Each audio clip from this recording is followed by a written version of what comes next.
Nous sommes le dimanche 8 mars, journée internationale des droits de la femme, et depuis que j'en ai parlé l'année dernière sur cette chaîne, nous en sommes toujours au même point. Trop de gens confondent cette journée avec une fête de la femme. Alors ce qui fait que sur les réseaux sociaux, globalement, on a deux camps. Ceux qui sont à côté de la plaque et qui disent joyeuse fête des femmes, etc. Et puis ceux qui râlent contre ceux qui sont à côté de la plaque. Finalement, il y a assez peu de monde qui utilisent cette journée à bon escient, c'est-à-dire qui profitent de ce moment pour essayer de diffuser, de chercher des solutions qui pourraient faire avancer le schmilblick. Alors, dans ce Junk on the Web hors série, je vais tenter à ma façon d'essayer de faire avancer les choses en donnant quelques idées qui pourraient permettre ça, ces idées étant destinées aux marques.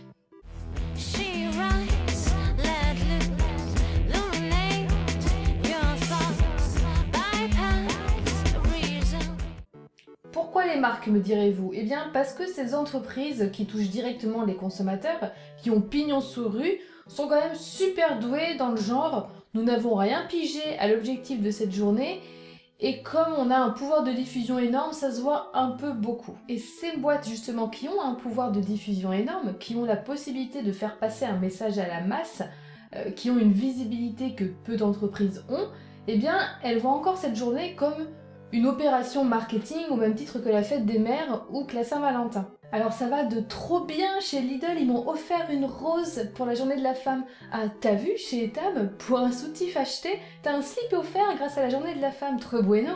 Et j'en passe à coup de réduction, à coup de d'opérations, de cadeaux, etc.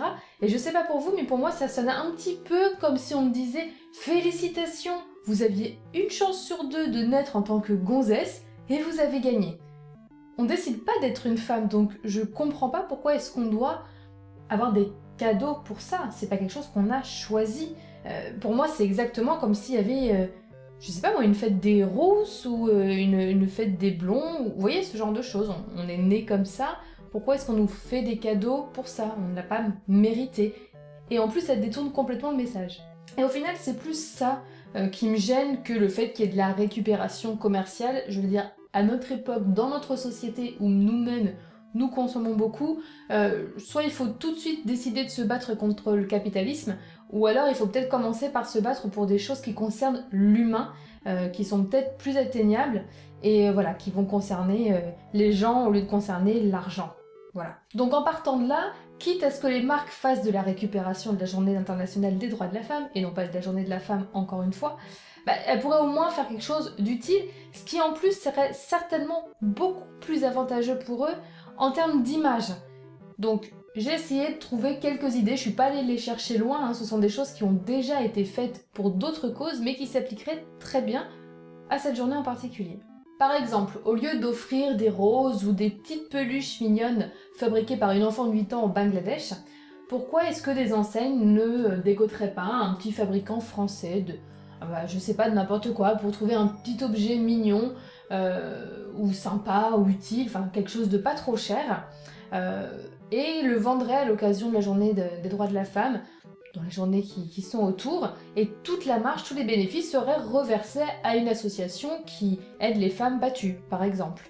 Ou de manière générale, sans même avoir à vendre un objet, pourquoi sur cette journée, ou la journée d'avant si ça tombe comme cette année un dimanche, est-ce que les marques ne reverseraient pas une partie de leur chiffre d'affaires généré sur la journée pour ce genre d'association?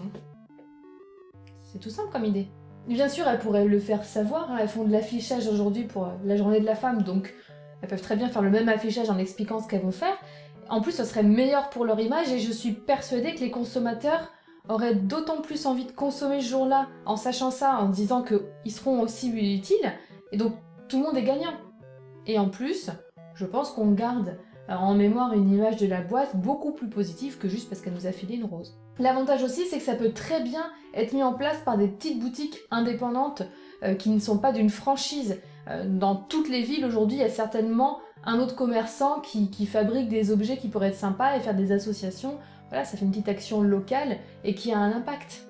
Et question mise en place, on n'est pas non plus dans quelque chose de très compliqué puisque ça se fait déjà pour tout ce qui est lutte contre des maladies. C'est exactement le même fonctionnement. Donc toutes les marques pour moi qui s'engagent par exemple contre le cancer ou pour le Téléthon, des choses comme ça, devraient pouvoir s'engager exactement de la même façon pour la journée des droits de la femme.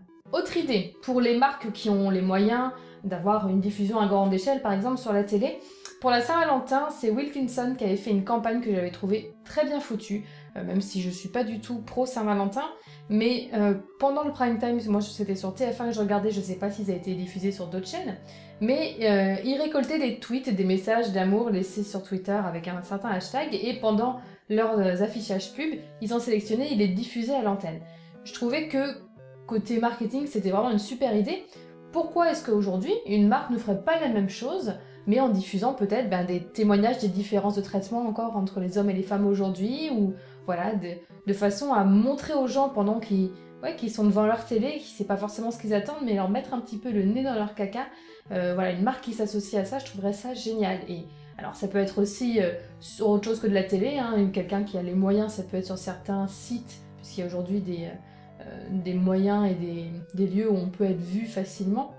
Et on peut aussi tourner la chose positivement, au lieu que les gens laissent des témoignages, si vraiment une marque ne veut pas faire un truc qui plombe, pourquoi pas laisser des tweets avec des gens qui donnent des idées pour trouver des solutions. Voilà, au même titre que Wilkinson l'a fait pour la Saint-Valentin pour un truc hyper commercial et mièvre, on pourrait faire ça pour quelque chose d'utile. Une marque pourrait aussi organiser une opération de street marketing de façon à faire réagir les gens au harcèlement de rue ou aux violences conjugales. Dans toutes les villes de France, et du monde d'ailleurs, je suis sûre qu'il y a par exemple des clubs de théâtre où les membres seraient ravis de donner de leur temps pour ce genre de cause, à organiser des petites scénettes et des petites mises en scène de harcèlement de rue ou de violences conjugales dans la rue, parce qu'il y en a aussi, de façon à récompenser les gens qui vont s'interposer, les gens qui vont réagir, les hommes comme les femmes, mais les gens qui vont pas passer à côté juste en regardant. Alors il n'y a pas forcément besoin pour la marque d'offrir des bons d'achat, ce qui à mon avis discréditerait un peu le message, mais je pense que ne serait-ce que des félicitations, une petite médaille, un petit bon, etc., ou évidemment à mettre leur nom, ça suffirait déjà à valoriser l'action de la personne, à la rendre fière, à l'encourager à continuer sur ce genre de démarche, et elle associera forcément aussi la marque à ce genre d'action. Faut pas toujours, je crois, et c'est peut-être le défaut de ces marques-là, chercher le gain rapide. Parce qu'au final, le gain rapide il est sur le moment, mais en l'occurrence, vu ce qu'ils font en ce moment, l'image, je suis sûre, empathie. Donc voilà, c'est une idée simple, on en voit de plus en plus aujourd'hui avec des caméras cachées, sponsorisées par une marque, et au moins, ça permettrait aussi aux gens de prendre conscience des choses.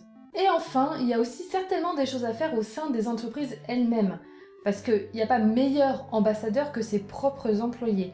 Donc, s'il n'y a pas d'opération ouverte au public, pourquoi ces entreprises n'investissent pas cet argent à organiser une table ronde, un séminaire ou des choses comme ça pour réfléchir tous ensemble à la question de l'égalité entre l'homme et les femmes dans l'entreprise. Parce que aujourd'hui, et je pense qu'aujourd'hui, personnellement, c'est ce que je vois le plus, ce sont les inégalités entre salaires à poste équivalent entre hommes et femmes. C'est très difficile à prouver parce que bien souvent, les employeurs vont toujours trouver une autre raison à une différence de salaire. Pas la même ancienneté, pas la même expérience. C'est très difficile à prouver qu'il n'y a pas d'autre raison à une différence de salaire que le sexe. Même si parfois c'est le cas, mais il y a beaucoup d'employeurs qui trouveront toujours une justification. Alors que si jamais ces employeurs donnent la parole à leurs employés, les hommes comme les femmes d'ailleurs, parce qu'il ne faut pas croire qu'il n'y a que les femmes qui trouvent ça anormal, je suis sûre que grâce à ça, ils pourraient très certainement ouvrir le dialogue, trouver des solutions, et quand on arrive à une égalité de salaire, ça fait aussi des employés, des femmes, qui se sentent plus valorisées, plus investies et qui sont certainement plus productives. Donc au final, je ne vois pas comment une entreprise peut ne pas s'y retrouver. C'est qu'au contraire, à toujours dévaloriser ses revendications, on a juste des gens qui n'ont plus envie de bosser, ça finit toujours comme ça. Donc quel que soit le moyen choisi, je ne vois pas une seule bonne raison pour ces marques de ne pas le faire. L'aspect financier pour moi ce n'est pas une raison puisqu'elles dépensent déjà de l'argent dans ces opérations et c'est juste le message qui change. Dans une opération marketing, c'est pas le message qui coûte, c'est la façon dont elle va le mettre en œuvre. Donc, qu'ils utilisent cet argent pour faire passer le bon message ou le mauvais, la seule chose que ça change, justement, c'est le bon ou le mauvais message. Et je trouve ça très dommage aujourd'hui que ces boîtes se plantent à ce point, parce que elles sont vraiment puissantes, elles ont la possibilité de récolter de l'argent pour des associations qui qui luttent contre ces différences. Elles ont la possibilité de faire prendre conscience de la réalité au Pékin moyen, et tout en continuant tout de même à adorer leur image. Je veux dire, elles auront un retour pour elles aussi, d'autant plus qu'aujourd'hui l'éthique c'est quand même quelque chose de plus en plus important pour les consommateurs.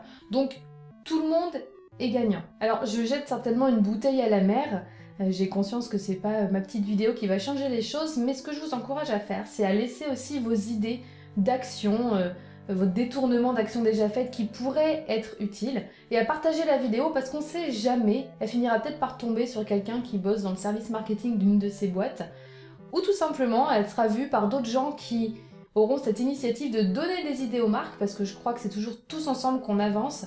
Critiquer c'est bien, mais il faut aussi partager les idées qu'on a. Peut-être que dans ces services ils se rendent pas compte, ils ont les critiques, mais c'est facile de critiquer, mais il faut pouvoir donner des solutions en face. Donc voilà, je vous encourage à faire ça, histoire que peut-être l'an prochain, pour la prochaine journée internationale des droits de la femme, on se retrouve avec quelques marques qui font des opérations qu'on aura envie de partager et non plus de critiquer.